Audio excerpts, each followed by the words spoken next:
말씀하셨듯이 역세권에 대해서 관심이 굉장히 높아지고 있는 시점입니다. 제가 볼 때는 한 작년 정도부터 시작해서 역세권에 대한 재개발 바람이 좀 불지 않았을까 이런 생각이 듭니다. 우리 아시다시피 기존에 2015년 지나고 나서부터 굉장히 이제 좀 서울의 주택 가격이 많이 올랐죠. 아파트 가격이 물론 많이 올랐습니다. 오르면서 이제 신축으로 될 재개발 구역들도 가격이 많이 올랐는데요. 그 중간에 이제 그 전에 해가지고 전 시장님이 계셨을 때 이 재개발 구역에 많은 해제가 있었단 말이에요. 해제가 있다 보니까 재개발을 투자하는데 굉장히 좀 위험 부담도 많이 안게 되었다 이런 생각들도 많아서 투자를 떠나신 분들도 많고요. 그리고 재개발 구역을 해제하다 보니까 이제 앞으로 재개발이 되겠어, 재개발 투자는 물 건너 간 것 같아라는 이런 인식들이 강하다 보니까 다들 아파트로만 투자를 하시는데, 그 중에서 또 꾸준히 남으셨던 분들은 굉장히 지금 많은 수익을 올리셨습니다. 여기서 이제 또 중요한 건 뭐냐면 진짜 재개발이 진행될 구역, 또 진행되지 않을 구역, 이런 것들을 좀 가려내는 게 굉장히 중요해요. 그게 뭐냐면 지금은 뭐 많이들 이제 공부를 많이 하셔가지고 알고 계시겠지만 노후도라는 부분이 있습니다. 이 노후도가 법정 요건을 만족하지 못하면 재개발이 진행이 될 수가 없습니다. 제일 중요한 게 노후도예요. 그런데 일반적인 기본 민간 재개발들 같은 경우에는 노후도가 3분의 2, 그러니까 67% 이상이 30년 이상 되는 주택들로 들어차야지만 재개발이 가능합니다. 그런데 기존의 재개발 구역에서 뭐 진행이 되려다가 안 됐던 구역들은 다들 이제 다른 재개발이 어차피 안 될 것이라 생각했기 때문에 신축들이 많이 들어가 버렸단 말이에요. 그 신축들이 많이 들어가는 만큼 노후도가 67%를 만족하는 부분들이 많았단 말입니다.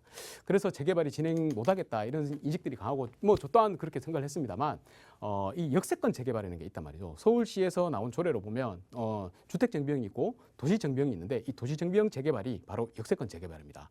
이 역세권 재개발은 좋은 점이 뭐냐면 노후도를 67%가 아니고 60% 이상만 되면 가능하다는 거예요. 그만큼 노후도 기준이 완화가 되어버렸기 때문에 거기에 해당하는 구역들이 많아질 수밖에 없는 거죠. 그리고 서울의 아파트 값들이 많이 오른 만큼 저층 주거지에 살고 계시는 분들도 아파트는 저렇게 많이 올랐는데 우리 집은 왜 이렇게 안 올라 해서 어떻게든 재개발을 추진을 해서 나도 아파트 하나를 갖고 싶으니까, 그래서 시세 상승도 늘리고 싶고 하니까 재개발을 추진하려던 움직임도 이제 강해졌는데, 거기에다가 역세권 재개발이라는 것을 다들 알아버리는 상황이 되니까 이제 역세권 재개발이 자꾸 추진이 되는 겁니다. 근데 여기서 중요한 건 또 뭐냐면 노후도도 중요하지만 주민의 열의도 또 강해야 됩니다. 아무리 내가 구역을 그려가지고 노후도가 60% 이상이 되었다 하더라도 주민들이 뭐 하려고 하지 않는다면 그거는 뭐 누구도 어떻게 뭐 때려도 갈 수가 없는 말이 되어버리는 겁니다. 그래서 그런 부분들을 조심하셔야 되는데, 제가 이제 오늘은 역세권 재개발에 대해서 정확하게 한번 설명을 한번 드리고 나중에 이제 또 시간이 되면 투자할 구역, 그래서 진짜 재개발이 진행될 수 있을 만한 구역이 어딘가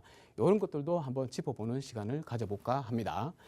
자, 일단 역세권 재개발 말은 많이 하고 뭐 누구나 다 아는 것 같은데 실제 제대로 아는 사람은 몇 명 정도 되느냐 손에 꼽을 겁니다. 그래서 여러분들도 이 방송을 보시고 나서 이제 앞으로 역세권 재개발이라는 게, 야, 너 역세권 재개발 알아? 요런 것들 때문에 이게 진짜 역세권 재개발이야, 여기 진행될 것 같아, 안 돼, 이렇게 말할 수 있는 그런 수준이 되기를 바라겠습니다. 그런 의미에서 제가 한번 오늘 짚어드리도록 하겠습니다.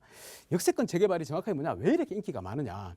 지금 이제 역세권이라고 그러죠. 그래서 우리 지하철역이 들어오면 그 500m 반경을 역세권이라고 그럽니다. 그 역세권에 이제 주택을 건설하려고 하면 그 주택을 건설하는 조합 있죠. 그것도 다, 조합도 다 사업자입니다. 민간 사업자가 이제 용적률 상향 등의 인센티브를 부여받는 거예요. 용적률 상향. 그러니까 뭐 한 250%까지밖에 안 됐다 그러면 그걸 500%까지 주니까 한 250%가 늘어나는 거예요. 그러니까 용적률이 그만큼 상향되니까 사업성이 당연히 좋아지겠죠. 그런데 좋은 것만 해주고 아무것도 안 하는 사람은 없겠죠. 준 게 있으면 받는 것도 있겠죠. 그래서 받는 걸로 이제 공공에서 공공임대주택으로 그 늘어나는 용적률의 반 정도는 공공임대주택으로 장기 시프트, 전세 이런 걸로 가져간다. 그래서 누이 좋고 매부 좋고 그런 거죠. 그래서 이제 사업이 진행이 빨리 되도록 하겠다라는 게 역세권 재개발 사업입니다. 이 보시다시피 그림에서 나와 있는데 요 상세한 부분은 뭐 설명을 치우고요.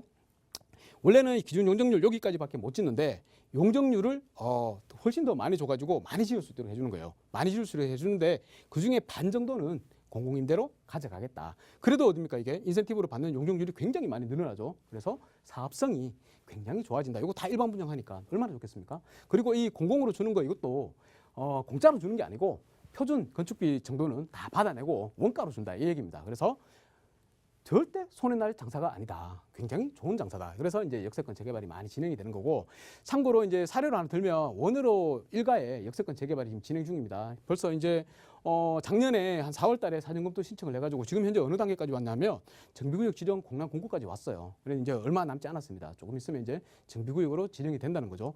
이런 것들도 볼 수 있는데 여기 이제 이제 공문에 대한 내용이고 아래쪽에 보면 용적률을 479%까지 한 480% 거의 500% 육박하게 받더라. 그만큼 용적률이 늘어나니까 사업성이 좋아지더라.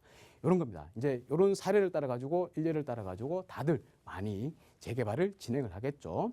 자, 그러면 역세권 재개발이 정확하게 뭐냐? 살펴볼 게 세 가지 법이 있어요.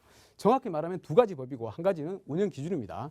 첫 번째, 도시정비법을 정확하게 알아야 됩니다. 그리고 나서 두 번째, 서울시 도시정비 조례가 있죠. 여기에 대한 내용과 마지막에 제일 우리 역세권 재개발하고 관련이 많은 거, 역세권 주택 및 공공임대주택 건립 관련 운영 기준이라는 게 서울시에 있습니다. 이 운영 기준만 딱 알면 이 역세권 재개발이 어떻다라는 거를 정확한 틀을 잡을 수 있게 되는 겁니다.